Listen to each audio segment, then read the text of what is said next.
Martes 20 de marzo, ¿qué tal? Muy buenos días, bienvenidos a su programa Contacto Directo. Empezamos revisando quienes nos acompañarán hoy. Nuestros invitados son Juan Sebastián Roldán, consejero del presidente de la República y coordinador entre la presidencia y la Asamblea. Los diálogos del gobierno y las mayorías móviles en la Asamblea para ejecutar los consensos del diálogo. Acuerdos, desacuerdos y acuerdos para los desacuerdos. Lo vamos a conversar.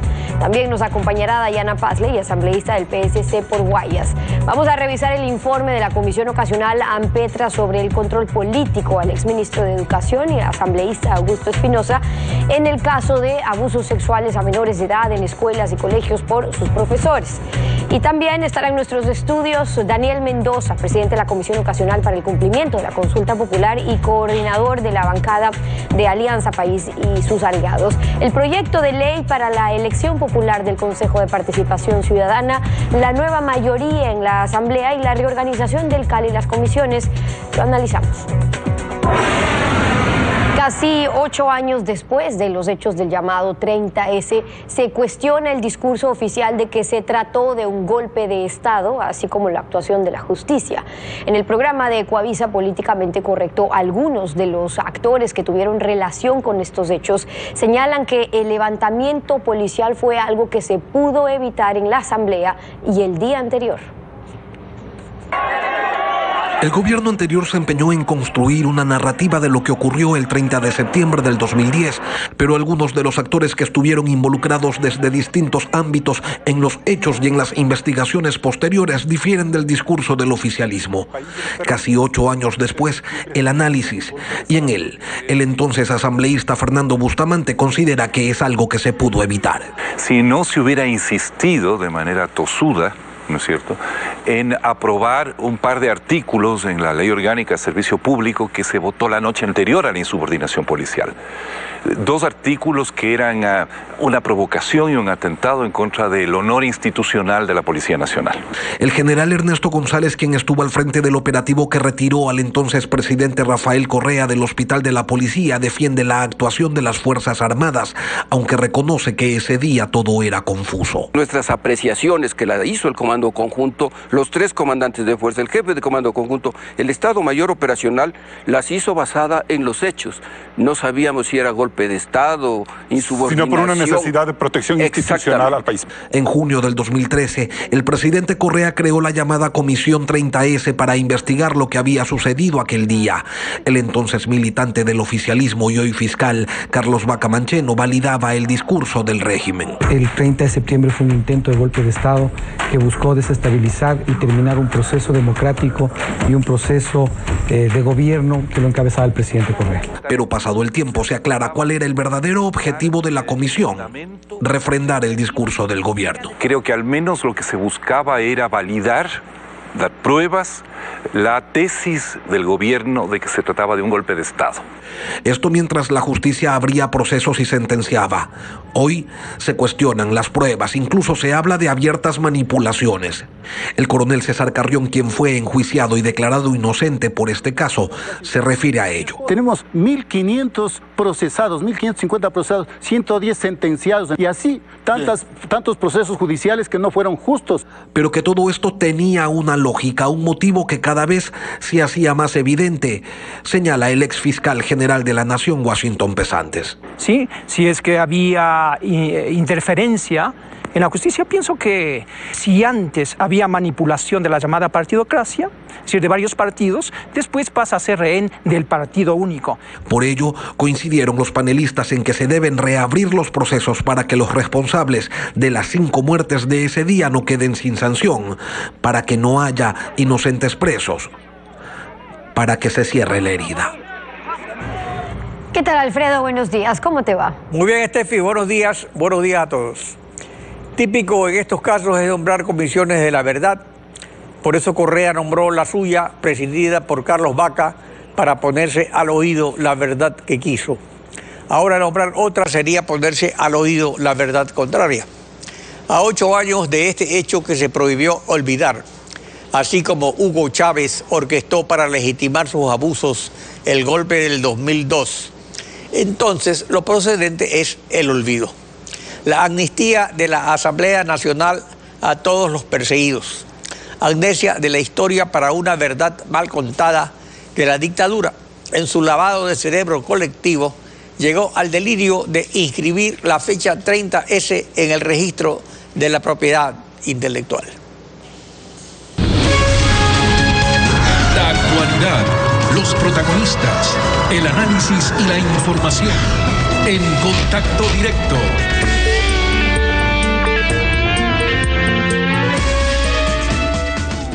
Por decreto ejecutivo 336, el presidente de la República, Lenín Moreno, nombró consejero de gobierno con rango de ministro a Juan Sebastián Roldán de la Izquierda Democrática, antes Ruptura. Entre las funciones de su cargo están las de asesor político del presidente y portavoz de la presidencia en los temas que el presidente disponga. Juan Sebastián Roldán, buen día, bienvenido a Contacto Directo. Alfredo, buenos días, qué gusto estar aquí. Entre sus funciones están la de coordinar a la presidencia con la Asamblea, lo cual adquiere una especial connotación, siendo Lenín Moreno presidente de Alianza País. En la era correísta, esa coordinación llegó a ser tan estrecha que una asambleísta dijo aquí, en Contacto Directo, con emoción muy viva, que era sumisa. Lo cierto es que la coordinación estaba regulada por un juramento de lealtad a la directiva de Alianza País que hacían los miembros de Alianza País al aceptar la candidatura de asambleístas. Con el presidente Lenín Moreno, ¿en qué se basa esa coordinación? Alfredo, tengo que aclarar, yo no soy el coordinador, no es una de mis funciones. La coordinación entre la Asamblea y la Presidencia de la República la lleva a la Secretaría de la Política, en cabeza de Miguel Carvajal, y por tal razón yo cumplo otras funciones. Soy el consejero político del presidente, soy el vocero oficial de la Presidencia de la República. Bueno, usted se nos informó por parte de su oficina, lamentablemente. En todo caso, se nos ha dicho también que usted va a coordinar, va a servir para mantenerlo tal vez al presidente en contacto con el mundo real, porque en Cangarrón de Let es experiencia que se vive en otro mundo. El diálogo, por ejemplo, en efecto, rige ahora la relación de respeto que tiene el presidente como jefe de Estado a las diferentes funciones del Estado. Entonces, en estos 10 meses de gobierno hemos visto los resultados, que son asambleístas de Alianza País que han recuperado su libertad de pensamiento y de expresión, como ocurre en las mejores democracias del planeta. Pero la estabilidad de la democracia y el mejor funcionamiento del sistema exigen una disciplina básica en torno a ciertos principios, por ejemplo. ¿Cuáles son los principios que aglutinan, digamos, esta coordinación entre el gobierno que ejecuta realmente las leyes de la República, leyes que están dirigidas, por ejemplo, muy pronto a establecer una recuperación económica para el país? Por eso es la importancia, digamos, de esta relación básica que en la anterior experiencia de la década ganada se vivió pues, de una manera muy especial. El presidente Moreno es un hombre convencido en que la democracia, el diálogo, generan corresponsabilidad entre los ciudadanos. Por eso es que las puertas del Palacio están abiertas. El presidente Moreno todo el tiempo está tratando con las personas que no residen dentro de la política, sino que viven la vida real, y es por eso que su humanidad es la que le vincula con la mayoría de los ciudadanos. En esas circunstancias, Alfredo, es importante decir que la decisión del presidente Moreno de transparentar lo que vimos la semana pasada en el Instituto Ecuatoriano de Seguridad Social, la decisión que se anunció ayer de comenzar el cierre de la SENAIN, son precisamente esas muestras del presidente de acercarse a lo que la gente le dice todos los días y gobernar para los ecuatorianos y ecuatorianas, que son las que demandan un gobernante cercano a ellos y no alejado por la política y por los rencores que podrían generar esas disputas políticas permanentes en nuestro país. Precisamente la consulta popular de alguna manera constituyó una tercera vuelta, aunque en verdad no hubo candidatos, pero él propuso la consulta popular. En todo caso, la consulta popular ha refrescado el mandato popular para todos, puesto que, por ejemplo, la mayoría en la Asamblea estaba determinada por la primera vuelta, ni siquiera por la segunda, cuando todavía Correa era presidente y Glass era vicepresidente. Y de la misma manera, Lenín Moreno interpretó el mandato de la consulta popular en el sentido de que el país quiere paz, unidad y trabajo. Se siente ahora, a los 10 meses de gobierno, Lenín Moreno entonces en capacidad de mayor independencia para realizar su labor, frente a la situación que vive el país y lo que usted decía de vivirlo en la realidad, pero sin rencores y haciendo rectificaciones. El presidente de la República es independiente desde el 24 de mayo y lo fue claro en el discurso a la nación. El presidente de la República, también Alfredo, es un presidente que entiende que los políticos son transitorios y por eso la importancia de la consulta popular, porque eso lo que permite es que los ecuatorianos sepamos que solo en la renovación y en la alternancia es que la política se cimenta. Es fundamental decir también que la relación del presidente con los medios de comunicación, con los otros poderes del Estado, en términos de independencia, en términos de respeto a la libertad de expresión, ha sido uno de los pilares fundamentales para que muchos temas de corrupción salten a la esfera pública y por tal razón los ecuatorianos podamos quedarnos tranquilos de que en adelante no habrá ese tapón que se generó durante tanto tiempo en este país. En efecto, esa ha sido una decisión muy importante del presidente, que la tomó directamente sin la Asamblea porque no necesitaba hacerlo, que es prácticamente no aplicar la ley de comunicación. Esto ha llevado a que en estos momentos no se aplique la ley de Mordaza, que fue la que facilitó la impunidad y la corrupción. Pero en estos momentos se ha destituido a un funcionario que realmente no estaba haciendo nada.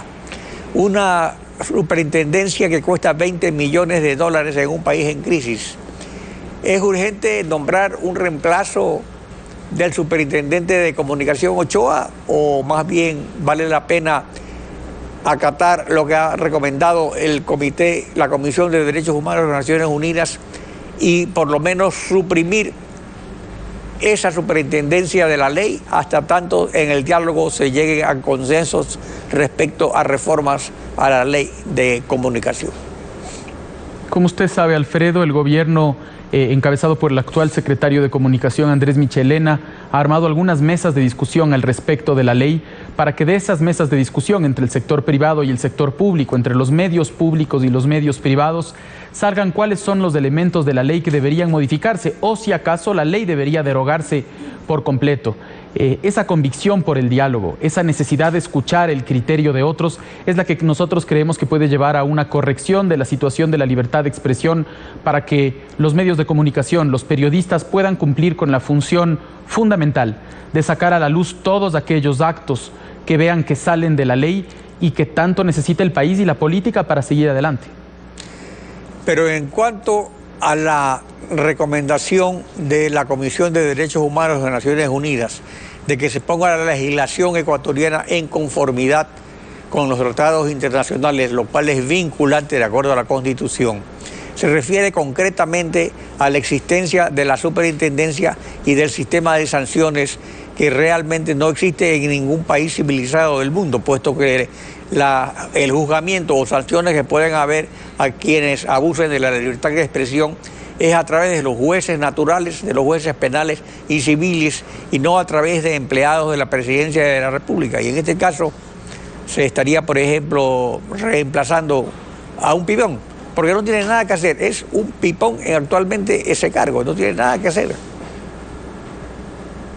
Yo creo, Alfredo, que de esos diálogos de los que les comenté hace un momento, estoy seguro que va a salir una respuesta a cómo debería organizarse el sistema de la ley de comunicación, si es que tiene que existir una superintendencia o no, cómo se le tiene que nombrar a ese superintendente. El que nosotros hoy día hagamos una reflexión personal, simplemente es una reflexión personal. Por eso es tan importante que se escuchen los resultados de ese diálogo y que a partir de ese resultado los ecuatorianos puedan juzgar cómo la discusión entre distintos puede construir mejores resultados colectivos. La tarea de coordinar el diálogo es amplia, ya que no solo comprende a la Asamblea en la fase de ejecutar consensos, comprende también a organizaciones sociales y a gremios de la producción. Y los gremios siempre están muy activos, siempre hay problemas, eso es inherente a la naturaleza de las cosas. Su coordinación consistirá en mantener entonces al presidente conectado con el mundo real, con ese mundo que a veces no entra a Carondelet. Le repito que el presidente se mantiene conectado. Parte de lo que yo quiero hacer es que esa conexión se mantenga cada vez más fuerte, que el presidente siga recibiendo más insumos. La semana pasada ya tuvimos algunas discusiones con movimientos sociales, con los gremios que usted menciona, no solamente para que haya una discusión fluida con el presidente de la República, sino también, por ejemplo, con los actores vinculados a la promulgación del nuevo plan económico a fin de mes, porque lo que estamos seguros es que en esa discusión, en ese intercambio de opiniones que se plantee para ese plan económico que va a ser tan importante para el país, es que se va a reflejar los criterios de la mayoría de los ecuatorianos y no solamente de los funcionarios que hoy día circunstancialmente estamos en el gobierno. Juan Sebastián Roldán, consejero del presidente, gracias por acompañarnos en Contacto Directo. A usted, Alfredo, muchas gracias. Son las 7 de la mañana con 15 minutos, tiempo de ir con ustedes a una pausa. Al regresar ya está en nuestros estudios Dayana Pazley, asambleísta del PSC. El control político realizado por la Comisión Ampetra, Augusto Espinosa, el exministro de Educación, y los casos de violencia sexual a menores de edad en establecimientos educativos. Lo analizamos al volver. Quédese en nuestra sintonía.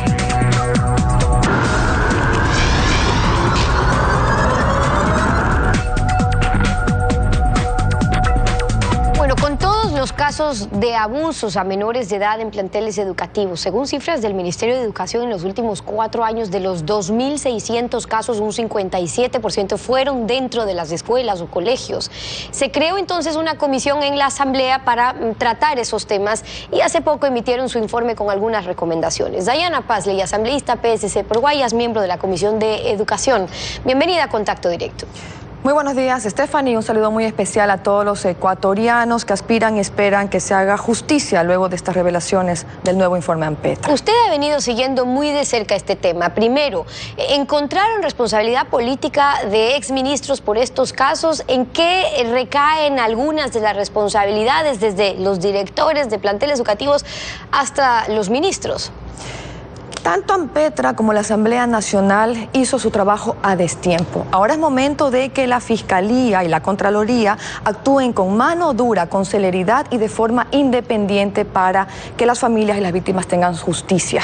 Lo que revela el informe Ampetra es bastante fuerte. Primero, que el ministro de Educación es la máxima autoridad del Sistema Nacional de Educación y que el exministro Augusto Espinosa no cumplió con su rol a no implementar y no evaluar los protocolos. Y esto está claro en el informe Ampetra. En el 2014 se conoció de 34 casos, en el 2015 94 y en el 2016 la cifra ascendió a 389 casos. Es decir, según el informe, en lugar de que vayan disminuyendo los casos porque se estaban implementando las políticas, protocolos, etcétera, los casos aumentaban. Pero uno de los temas fundamentales, asambleísta, es que estos casos no queden o no hayan quedado en reserva, que se denuncie de forma inmediata, por ejemplo, a Fiscalía. ¿Qué se ha hecho, qué se detectó, qué se hizo en los últimos años sobre esto? Nada de lo que se hizo funcionó, y si se hizo algo, se hizo mal, porque en 2013 se expidió un protocolo que determinaba la forma de proceder para los profesionales en casos de violencia y específicamente de violencia sexual, que determinaba que se debía denunciar a la Fiscalía, que es lo que procede en estos casos. Pero en 2015 ese mismo protocolo se actualizó y se incorporó para los directores distritales la posibilidad de otorgar como medidas de protección la suspensión temporal del agresor, cuando lo que cabe es la destitución. Y lo más grave es que estos protocolos no se elevaron a acuerdos ministeriales, por lo cual no era obligatorio su cumplimiento. Esto sumado a que en la Ley Orgánica de Educación Intercultural establece que todo director, autoridad, docente, estudiante que conozca de un caso de abuso sexual tiene que denunciarlo directamente a la Junta Distrital de Resolución de Conflicto, quienes hicieron de jueces y de fiscales cuando no les correspondía, porque estamos hablando de abusos sexuales, que es un delito penal, no es un conflicto. El Departamento Jurídico del Ministerio de Educación dijo que se habían presentado en Fiscalía unos 256 sumarios administrativos, que eran casos que se habían cerrado con sanciones que no iban acorde a la gravedad del delito. Es decir, lo peor de todo es que en el supuesto de que los colegios o las escuelas quieran frentear la situación, denunciar también lo que está ocurriendo al maestro, que vayan a la justicia, a veces también se salían con las suyas y tienen penas mínimas. Entonces, Entonces, si tienen que ser trabajos coordinados también con la Administración de Justicia para que sean las sanciones que correspondan, ¿qué se hizo al respecto?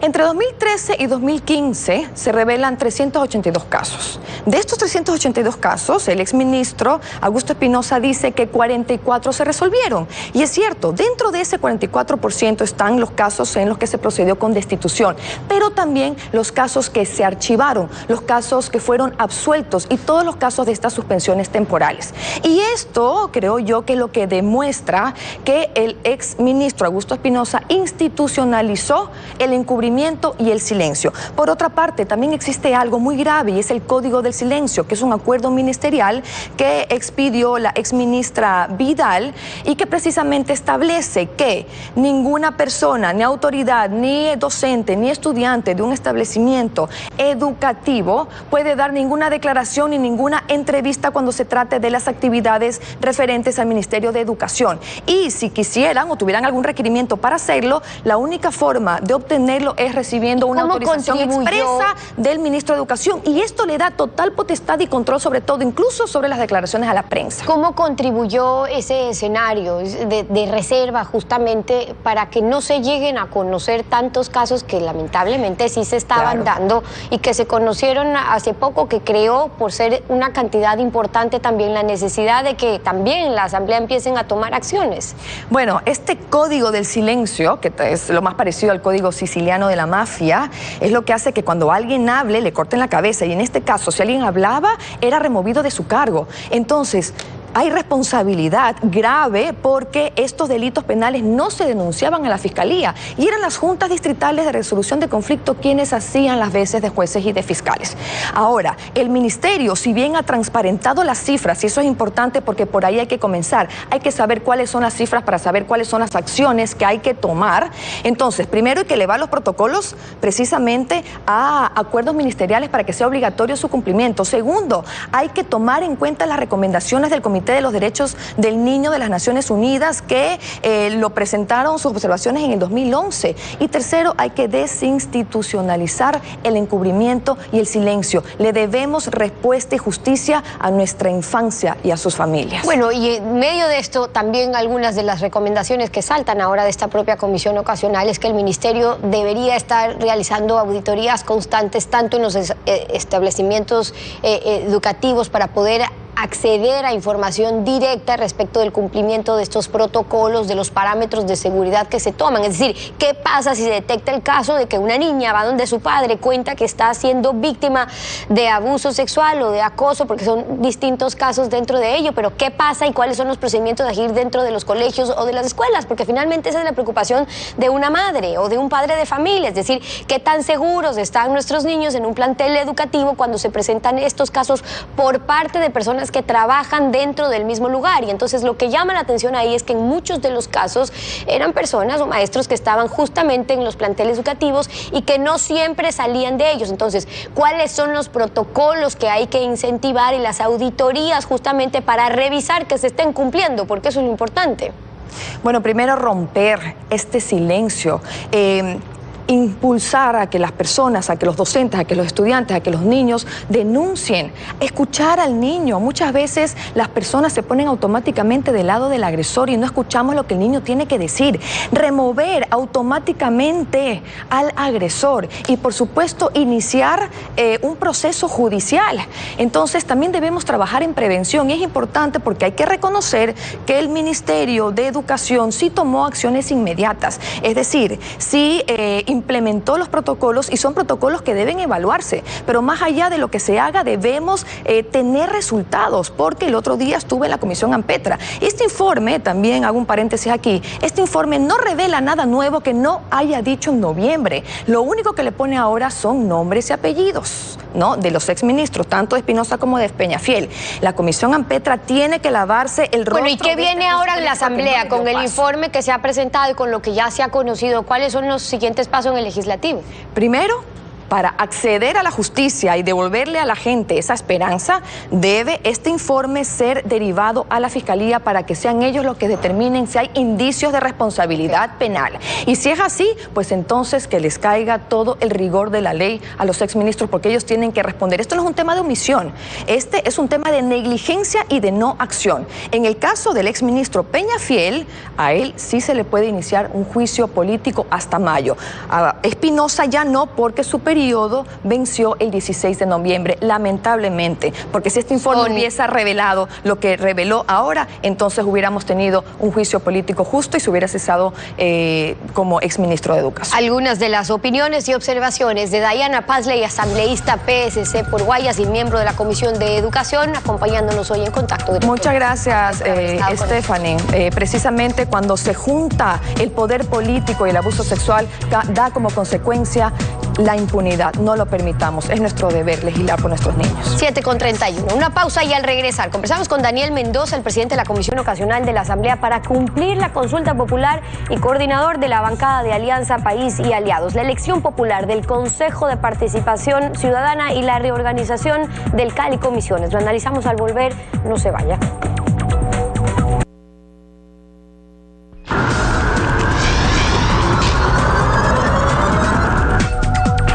El proyecto de ley listo para segundo debate para la elección popular del Consejo de Participación Ciudadana y la reestructuración del CAL y de las presidencias de las comisiones son dos temas urgentes para la Asamblea, que pospuso una semana la vacancia legislativa.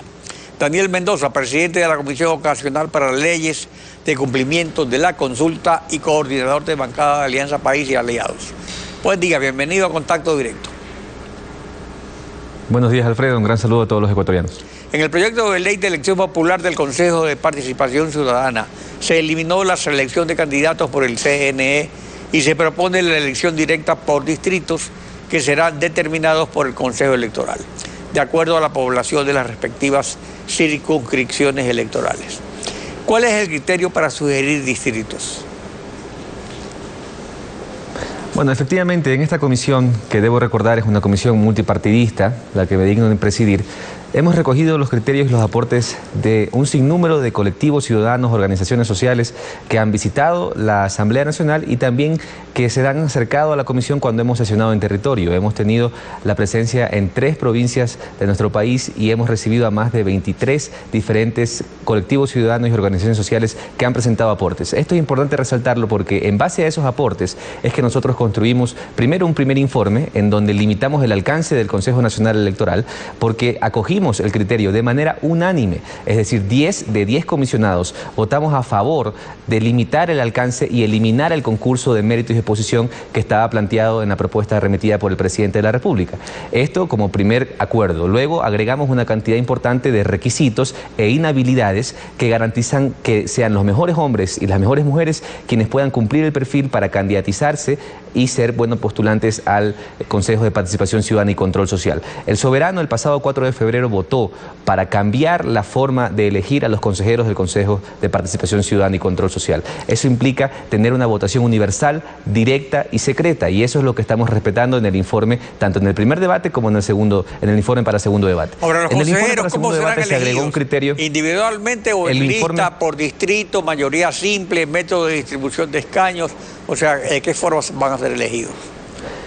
El criterio para el informe para segundo debate fue precisamente tener la posibilidad de garantizar mayor participación y mayor cercanía de los diferentes consejeros. Por lo tanto, se planteó la metodología de territorialidad para que sea el Consejo Nacional Electoral quien designe o quien defina los 7 distritos en base a un criterio técnico simplemente de número de electores y cercanía de las diferentes provincias. Esto ya lo ha hecho en anteriores ocasiones el Consejo Nacional Electoral, no es algo que no se pueda hacer, es simplemente un tema de carácter técnico que permitiría que obviamente los consejeros o los hombres y mujeres que se postulen. Pero a nivel nacional no se ha hecho nunca, solo se ha hecho a nivel de las provincias mayores, Manabí, Guayas, Pichincha, porque estos consejeros son nacionales y tienen una representación nacional. Entonces, el Consejo Nacional Electoral ya tiene experiencia. ¿Cómo funciona, digamos?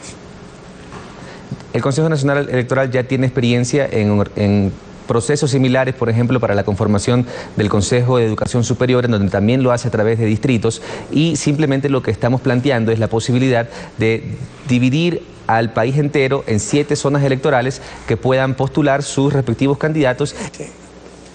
Obviamente de papeletas distintas que puedan conformar finalmente el Consejo de Participación Ciudadana y Control Social. Esto no es algo que ya esté aprobado totalmente porque, recordemos Alfredo, tenemos un segundo debate y es mi responsabilidad como presidente de esta comisión el escuchar a todas y cada una de las bancadas que conforman este periodo legislativo. Por eso yo hago un llamado público a que el día de mañana que tenemos el pleno en la Asamblea Nacional podamos tener un debate prolongado, transparente, amplio, en donde todas las bancadas expresen sus posturas. Yo creo que no hay mecanismo perfecto, todo mecanismo es perfectible y por eso el día de mañana ese es el llamado. Lo que yo me comprometo con el país entero es obviamente hacer que se respete el mandato popular, a que no haya una posibilidad ni más pequeña que sea de meterle la mano a la voluntad del soberano que expresada el pasado 4 de febrero en las urnas.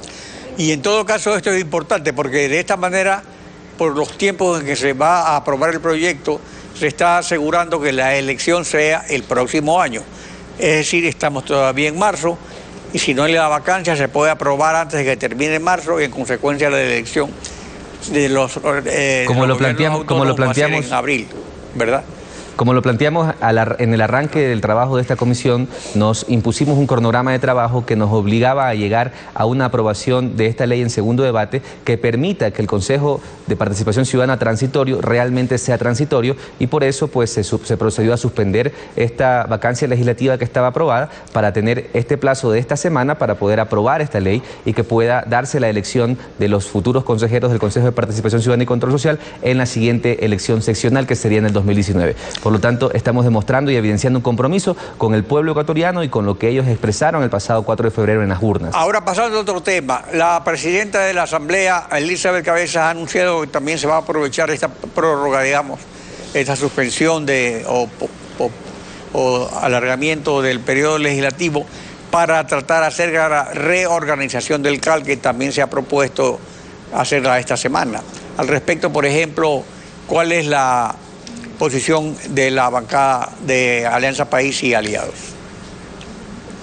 Bueno, es importante reconocer de que la presidenta de la Asamblea Nacional hoy tiene un inmenso reto con el país de plantear una agenda legislativa, de plantear una agenda fiscalizadora que responda a los intereses nacionales. Y por lo tanto, ese nuevo momento de la Asamblea Nacional también tiene que venir acompañado de una reconformación de todas y cada una de las comisiones que forman parte de la Asamblea Nacional. Es de conocimiento público que hay comisiones que evidentemente no han podido servirle al país, que se han entrabado, que sus autoridades han perdido la confianza en sus pero eso lo hacen en las comisiones, tanto, pero el Pleno resuelve sobre el CAL, digamos.